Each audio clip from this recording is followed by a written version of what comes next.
Beijing के भव्य Great Hall of the People में जब चीनी राष्ट्रपति शी जिनपिंग और अमेरिकी राष्ट्रपति डोनाल्ड ट्रंप एक दूसरे के सामने बैठे तो पूरी दुनिया की नजरें इस बात पर टिकी थी कि क्या ये दो महाशक्तियां अपने गहरे मतभेदों के बीच कोई साझा जमीन तलाश पाएगी।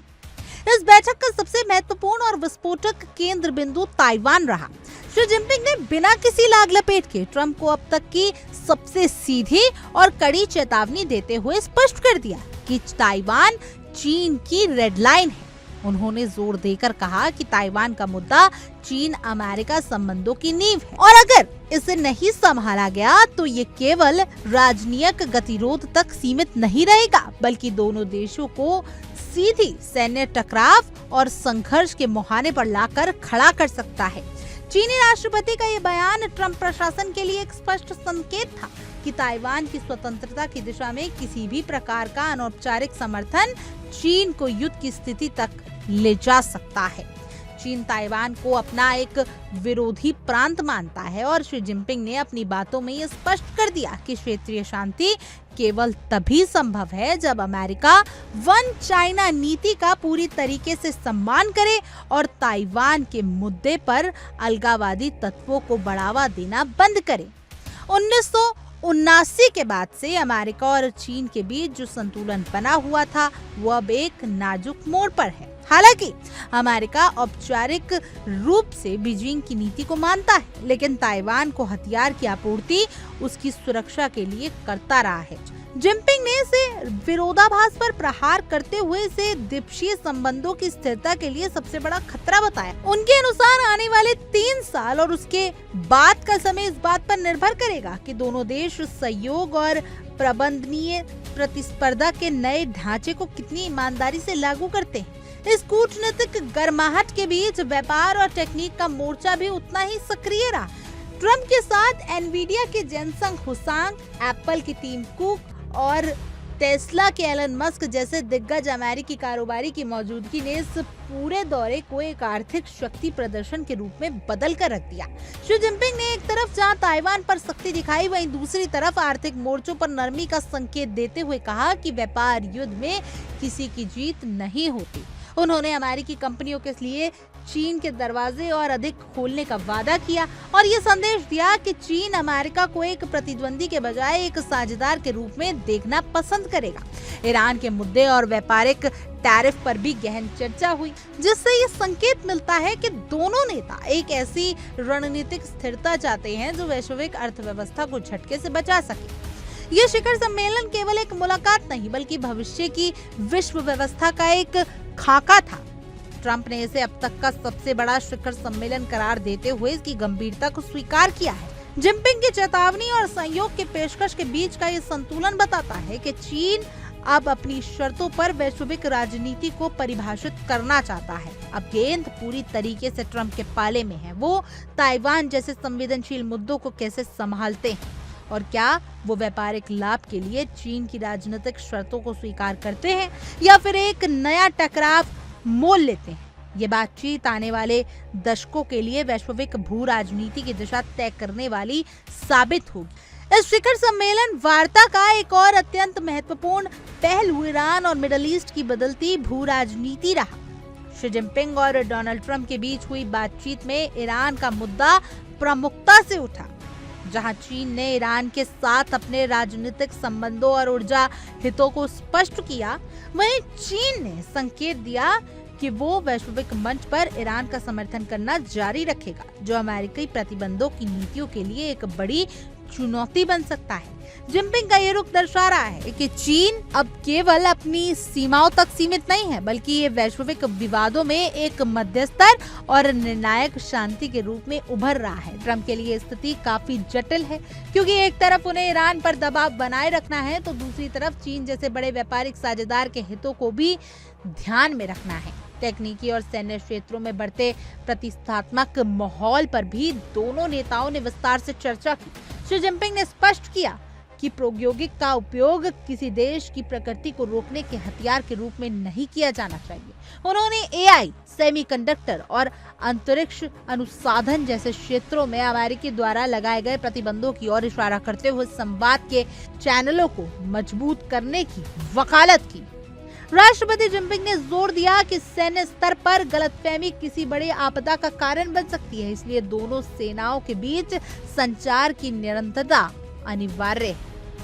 ये प्रसंग बताता है कि चीन अपनी सैन्य शक्ति को आधुनिक बनाने के साथ साथ एक जिम्मेदार महाशक्ति की छवि भी गढ़ना चाहता है, जो शांतिपूर्ण सह अस्तित्व की बात तो करती है लेकिन अपनी संप्रभुता से समझौता करने को तैयार नहीं है। इस मुलाकात से ये मालूम पड़ा कि विश्व अब एक बहुध्रुवीय व्यवस्था की ओर तेजी से बढ़ रहा है, जहां बीजिंग और वॉशिंगटन के बीच का संतुलन ही वैश्विक स्थिरता तय करेगा। ट्रंप के साथ आए कॉर्पोरेट दिग्गजों की उपस्थिति ने ये साबित कर दिया है कि राजनीतिक तनाव के बावजूद दोनों अर्थव्यवस्थाएं एक दूसरे में गहराई से गुथी हुई हैं। जिनपिंग की चेतावनी ने भविष्य के लिए एक चेतावनी भरी लकीर खींच दी है। वहीं उनकी सहयोग की अपील ने कूटनीति का एक द्वार खुला रखा है। अब देखना ये दिलचस्प होगा कि क्या अमेरिका ताइवान और व्यापारिक शुल्कों पर अपनी जिद छोड़ता है या फिर ये राजनीतिक स्थिरता का नया दृष्टिकोण महज कागजों तक ही सीमित रह जाता है। आने वाले 3 साल न केवल इन 2 देशों के लिए बल्कि पूरी दुनिया के लिए सुरक्षा और समृद्धि के लिए एक निर्णायक कदम साबित हो सकते हैं।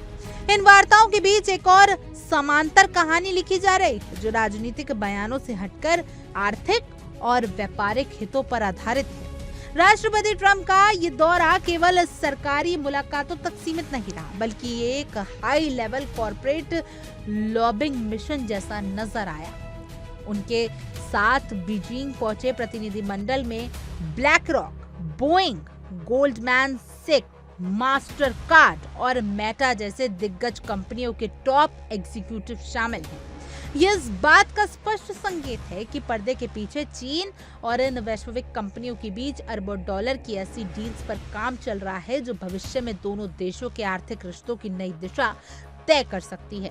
इन व्यापारिक दिग्गजों की उपस्थिति ने इस दौर को एक ऐसे मंच में तब्दील कर दिया जहां कूटनीति और कॉर्पोरेट लाभ एक साथ कदम से कदम मिलाते नजर आए। खैर, सबसे पहले आप देखिए इसी खास खबर पर एक विशेष विश्लेषण।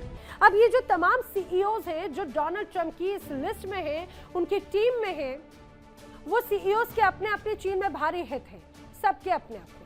जब बिजनेस और राष्ट्रीय सुरक्षा एक ही मेज पर बैठे तो अक्सर बिजनेस जीतता है और देश हार जाता है, ऐसा अक्सर हमने सुना है।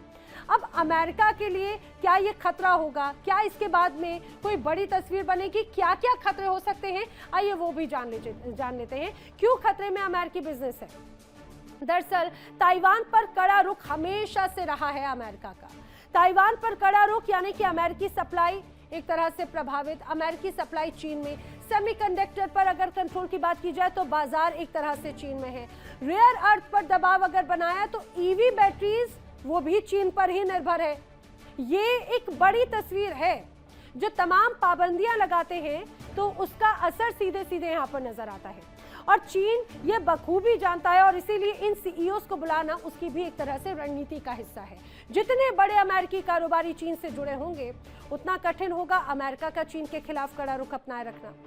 2017 में जब डोनाल्ड ट्रंप पहली बार बीजिंग आए थे तब भी बड़े सौदे हुए थे, लेकिन तब डोनाल्ड ट्रंप की जो पोजीशन थी वो बहुत ज्यादा मजबूत थी। लेकिन आज डोनाल्ड ट्रंप किसी दूसरे ही स्तर पर खड़े हुए हैं।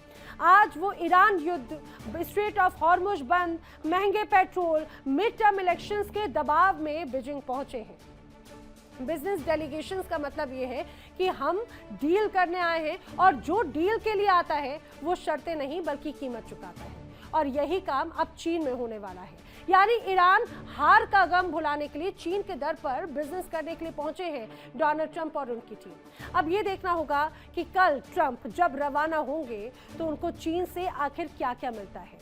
इस डेलीगेशन में शामिल हर दिग्गज का अपना एक विशिष्ट एजेंडा है जो चीन के विशाल बाजार से सीधे जुड़ा है। उदाहरण के लिए एनवीडियो के सीईओ जेनसंग हुसान चीन के $50 बिलियन के संभावित एआई मार्केट में अपनी पैठ मजबूत करना चाहते हैं, जबकि एप्पल के टीम कुक का पूरा ध्यान अपनी सप्लाई चेन को सुरक्षित रखने और टैरिफ के खतरे को कम करने का है। वहीं एलन मस्क अपनी फुल सेल्फ ड्राइविंग कारों के लिए चीनी रेगुलेटरी मंजूरी की तलाश में है और बोइंग उन विमान ऑर्डरों को बहाल करने की कोशिश कर रहा है जो सालों से अटके हुए हैं। वित्तीय क्षेत्र के दिग्गज कंपनियां जैसे ब्लैक रॉक और सिटी ग्रुप भी चीनी कैपिटल मार्केट में अधिक पहुंच चाहती है, जबकि वीजा और मास्टर कार्ड वहां के पेमेंट सिस्टम में विस्तार की राह देख रहे हैं। ये व्यापक आर्थिक भागीदारी दर्शाती है कि ताइवान जैसे संवेदनशील मुद्दों पर तनाव के बावजूद अमेरिका का कॉर्पोरेट जगत